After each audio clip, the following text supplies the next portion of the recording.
A'udzubillahi minasyaitonirrajim. Bismillahirrahmanirrahim. Assalamualaikum warahmatullahi wabarakatuh.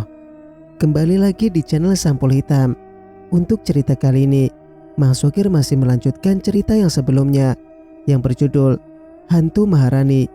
Cerita ini ditulis oleh Novita Jungkook. Dan sebelum kita lanjut ke ceritanya, tekan dulu tombol like di video ini. Dan jangan lupa tekan juga tombol subscribe channel ini dan nyalakan notifikasinya agar tidak ketinggalan cerita-cerita di channel Sampul Hitam.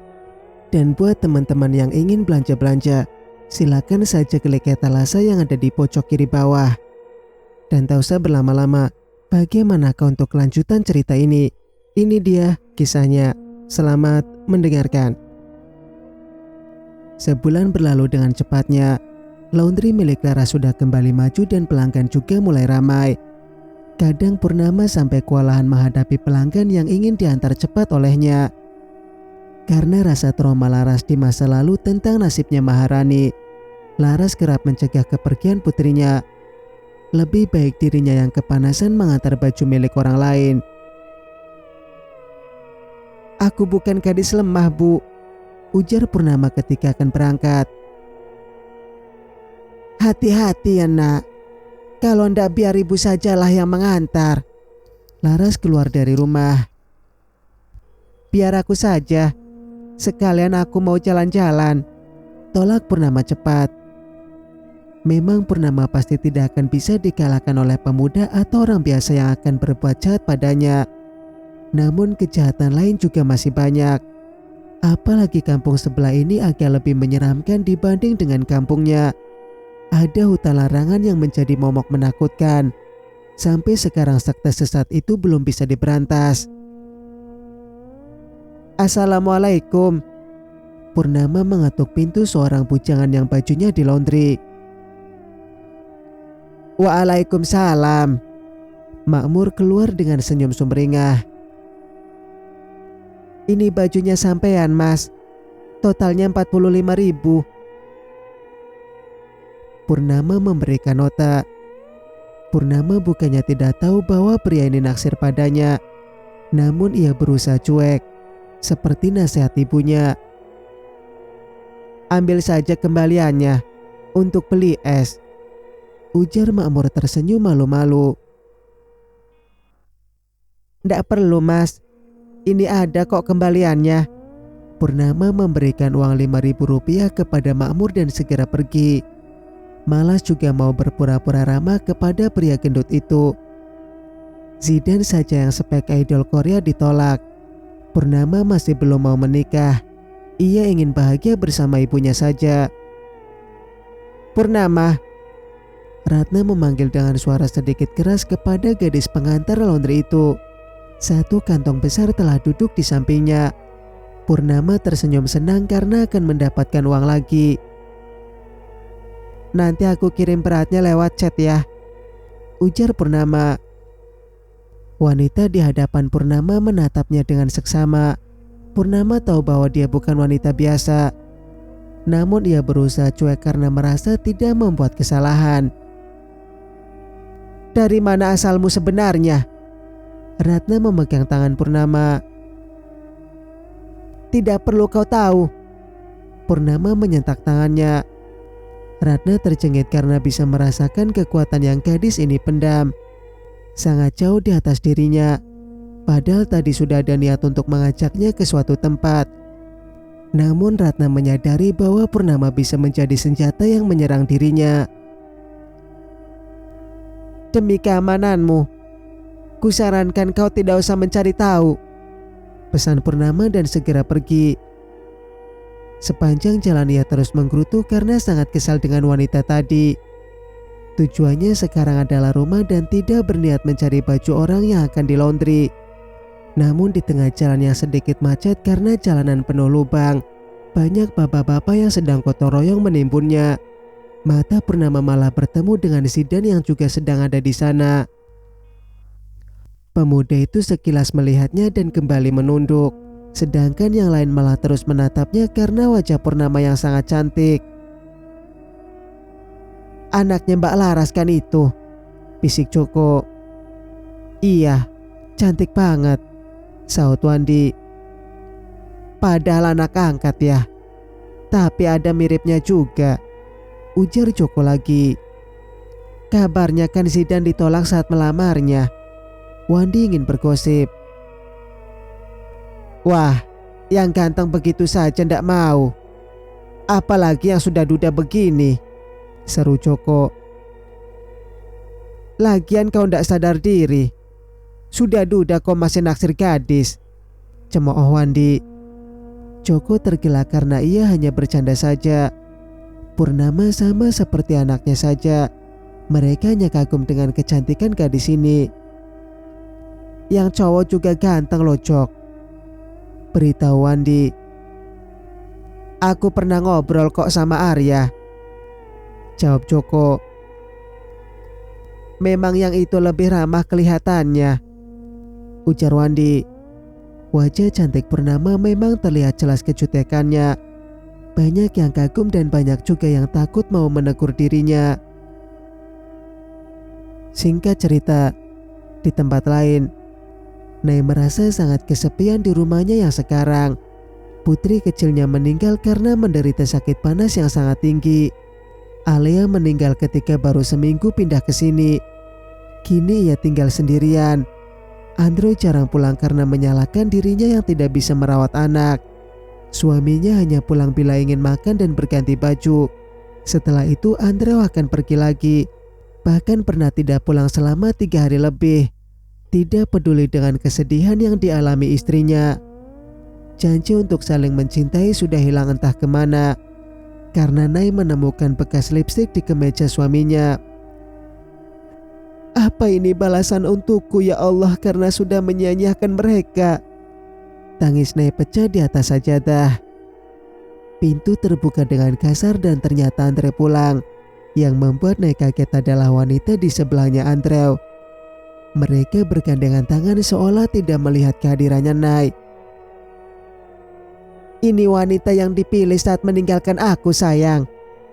Kita bertanya sambil menatap Nay sinis. Pikiran runyam karena saat itu kau juga pergi ketika aku dipecat kerja, sahut Andrew duduk di sofa. Terus gimana sekarang? Kita kan bisa kembali lagi. Kita ikut duduk di sofa. Emang kamu mau jadi istri keduaku? Tanya Andrew. Tidak masalah jadi yang kedua, asal selalu diutamakan, jawab kita meraba dada Andrew. Nay melongo karena melihat pemandangan yang menyakitkan hatinya. Kini ia sudah yakin bahwa ini memang karma untuknya karena sudah berlaku zalim kepada buah hatinya sendiri. Tiba-tiba saja Andre merasakan dadanya sesak dan sakit. Ingin batuk karena ada sesuatu yang mengganjal dan serasa ingin ditarik keluar. Andre muntah darah bersama gumpalan sebesar telapak tangan. Sedetik kemudian gumpalan itu hilang dengan sendirinya. Gumpalan itu adalah ilmu yang Abba berikan kepadanya. Sudah menjadi kodratnya untuk berbuat baik selama ilmu tersebut bersarang di tubuhnya. Namun Andre sudah berubah menjadi jahat karena sebenarnya darah setan mengalir di tubuh anak pertama. Dulu Juragan menolak ketika Jajak menyarankan untuk memusnahkan Andrew karena memang Andrew adalah penerusnya. Tapi karena Andrew terus mencari jasadnya Maharani, maka Juragan ingin ilmu kodamnya jatuh kepada putranya yang lain. Dan ternyata anak yang ingin dijadikan wadah kodam malah menjadi siluman ular. Yang tubuhnya dialiri darah iblis tetaplah Andrew, putra pertamanya dari istri pertama juga. Hanya saat itu Andrew belum sadar dan jiwa setannya belum bangun.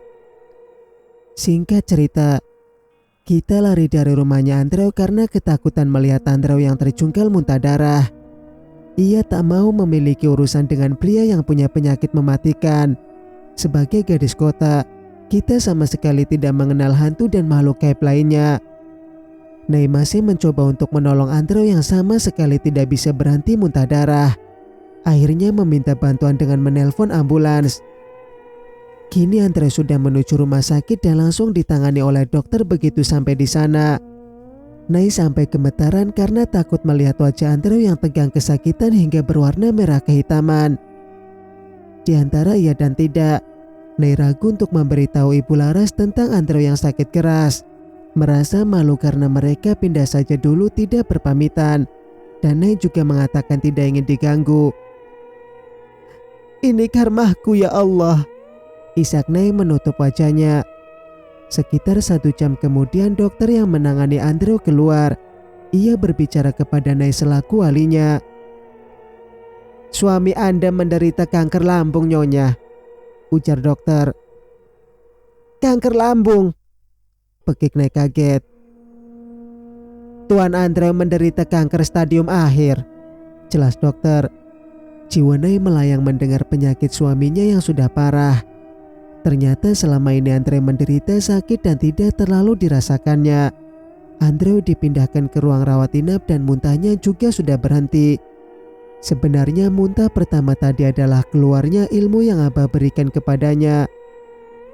"Kenapa kamu tidak pernah cerita tentang sakitmu, Mas?" Nay bertanya pelan.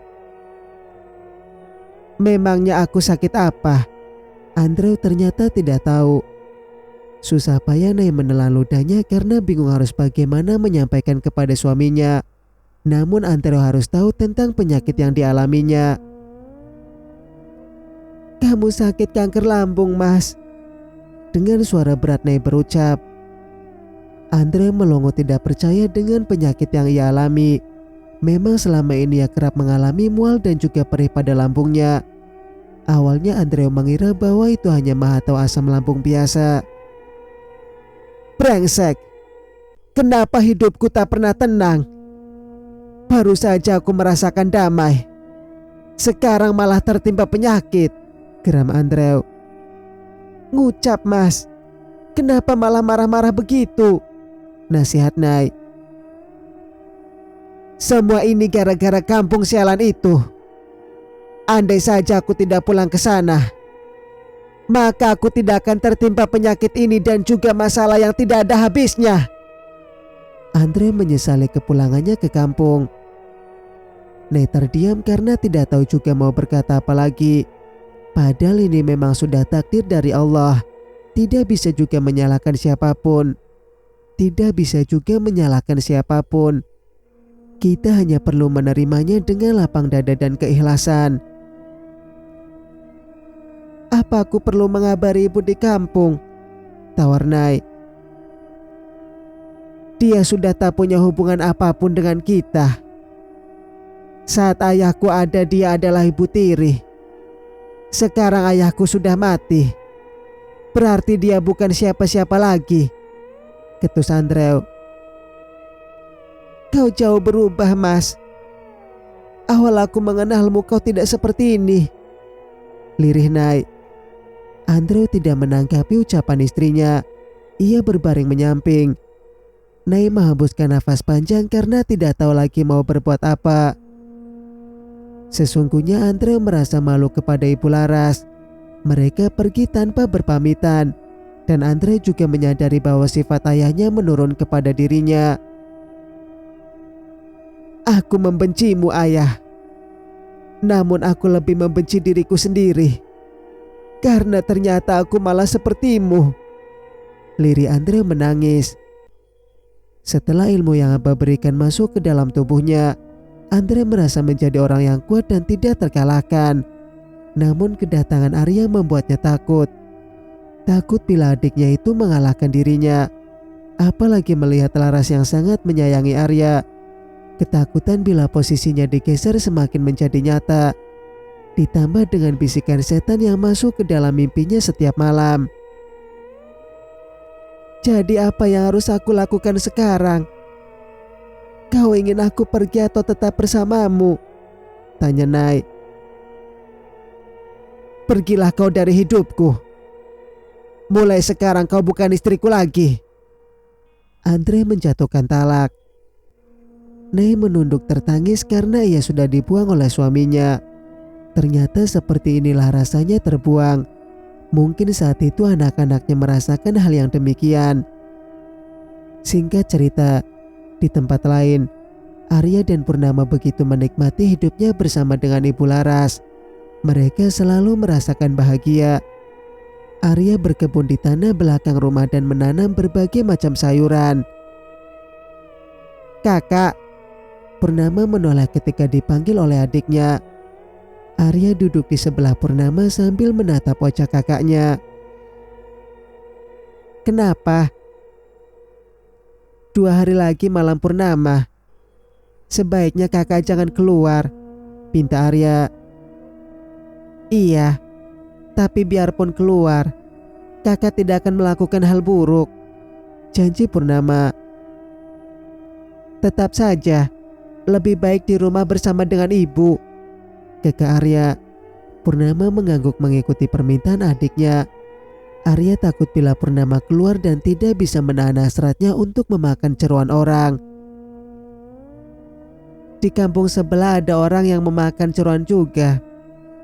Tapi itu bukan kakak. Jangan kau asal menuduh ya," Purnama berkata serius. "Aku juga tahu itu. Ndak mungkin aku langsung menuduhmu," ucap Arya. Kedua kakak beradik ini asik ngobrol ngalor ngidul sambil tertawa. Laras menatap dari dapur dengan perasaan yang sangat bahagia. Melihat anak-anaknya akur seperti ini saja sudah membuatnya sangat senang. Terdengar suara motor berhenti di depan rumah mereka. Ternyata orang yang sedang mengantar laundrynya. Laras sigap mengambil dan meletakkan di atas timbangan. "Tumben banyak sekali, Fah," Laras bertanya kepada Fahira. "Iya bu, kan mau menyambut puasa toh. Ibu bersih-bersih semua gorden," sahut Fahira. "Alhamdulillah rezeki ibu jadi nambah juga," ujar Laras senang. Fahira menatap sekeliling sambil menunggu nota dari Laras. Kalau saja ada Arya keluar dari rumah, terobati juga rasa kangen ini kepada pemuda pujaan hatinya. "Mas Aryanya mana toh bu?" Akhirnya Fahira bertanya karena tak kuat menahan. "Ada di belakang," sahut Laras. "Aku boleh masuk ndak?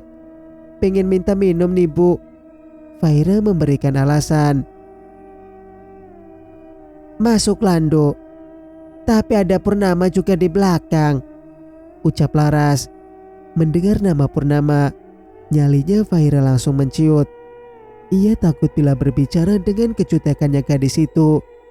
Arya memang menggunakan kakaknya untuk menolak para gadis yang mendekatinya. "Loh, ndak jadi masuk?" Laras pura-pura bertanya. "Lain kali sajalah bu," cengir Fahira malu. "Oh ya sudah, ini notanya." Laras memberikan selembar kertas putih. "Nanti sore bisa diambil kan bu? Fahira masih ingin kesini lagi." "Bisa," angguk Laras. Fahira bersorak senang sambil berharap nanti sore tidak ada Purnama, biar ia bisa sedikit mendekati Arya. Dengan memberanikan diri dan juga menebalkan muka, Nay mendatangi rumahnya Laras untuk meminta maaf kepada ibunya dan juga kepada anak-anaknya. Nay sudah ada seminggu di kampung ini, namun baru sekarang berani menampakkan diri. "Assalamualaikum." Nay mengetuk pintu perlahan. Canda tawa terdengar sampai luar rumah. Tampaknya mereka sangat bahagia walau tanpa kehadirannya di rumah ini. Hati Nay tersentil karena kini malah ia yang mengemis kepada mereka. Padahal saat itu dengan sombongnya mengatakan bahwa dia tidak mau diganggu karena ingin hidup damai bersama putri kecil dan juga Andre suaminya. Bahkan pergi pun tanpa berpamitan. "Waalaikumsalam."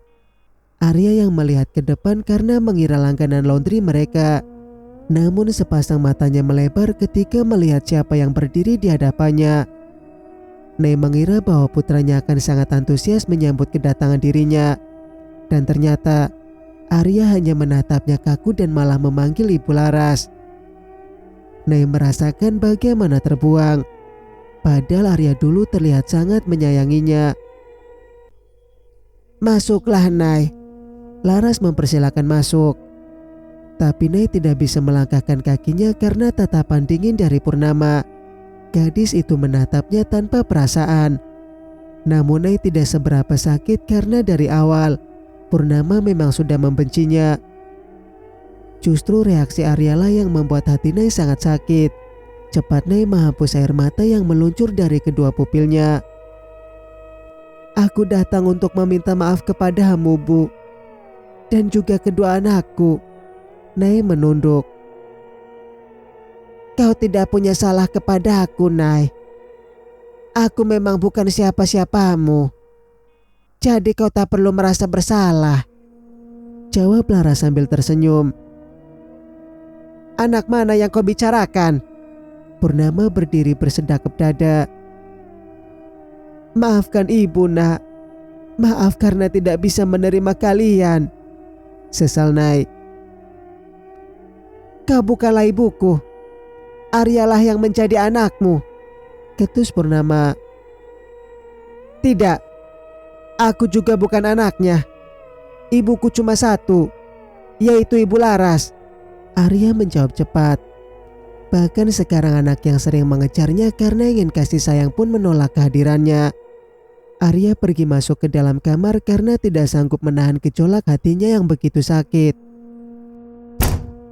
Purnama membanting pintu hingga tertutup rapat. Laras ditarik oleh putrinya agar tidak mengejar ataupun mengasihani Nay.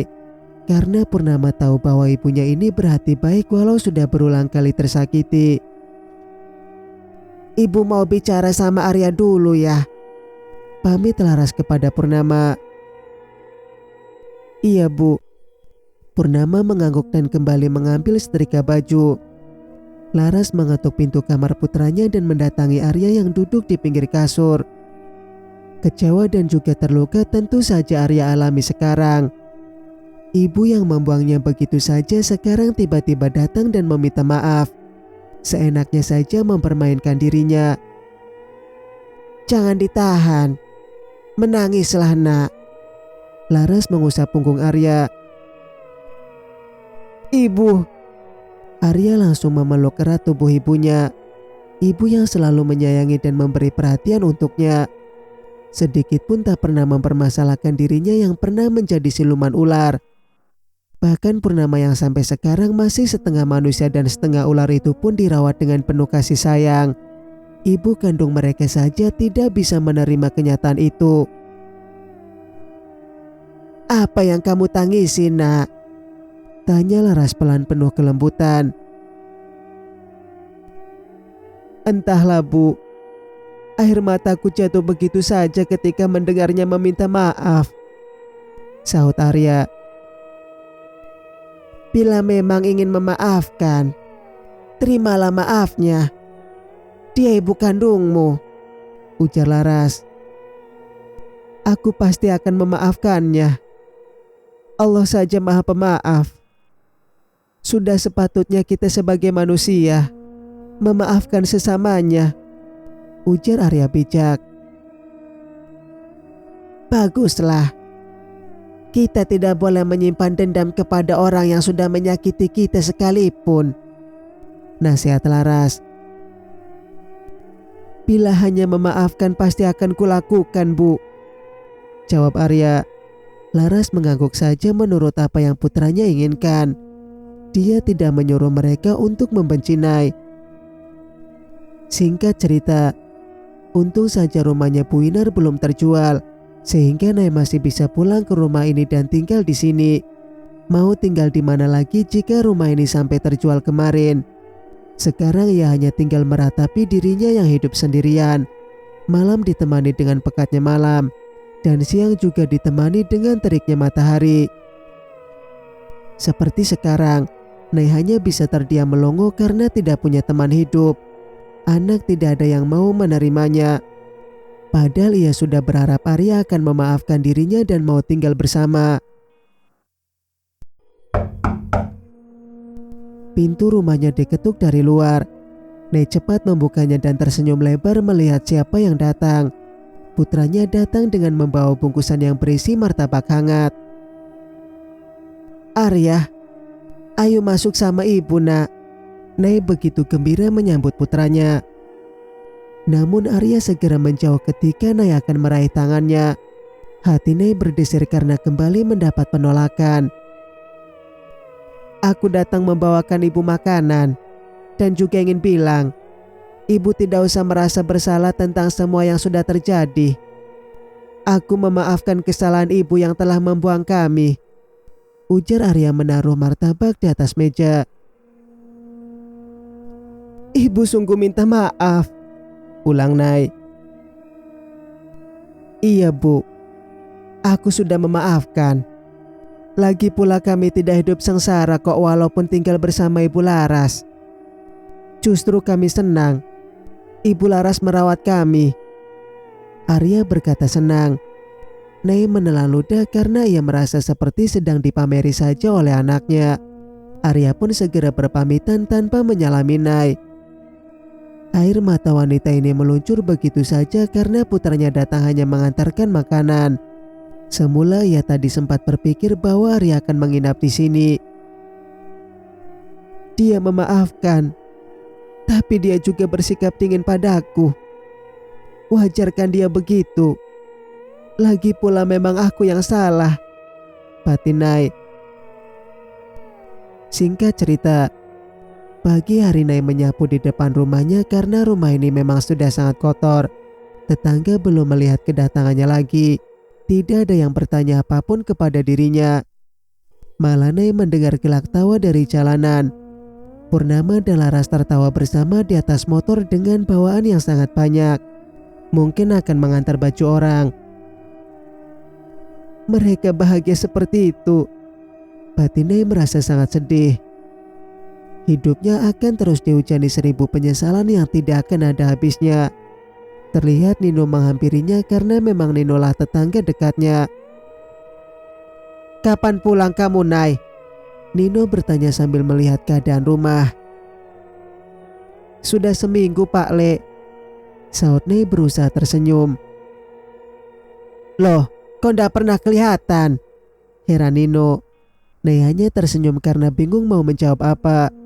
Nino juga seperti sedang mencari Andrew karena tak kunjung kelihatan batang hidungnya. Bersambung, nantikan kelanjutan ceritanya di video berikutnya. Dan insya Allah cerita ini tinggal 2 part lagi. Insya Allah besok akan tamat. Mang Sukir pamit. Wassalamualaikum warahmatullahi wabarakatuh.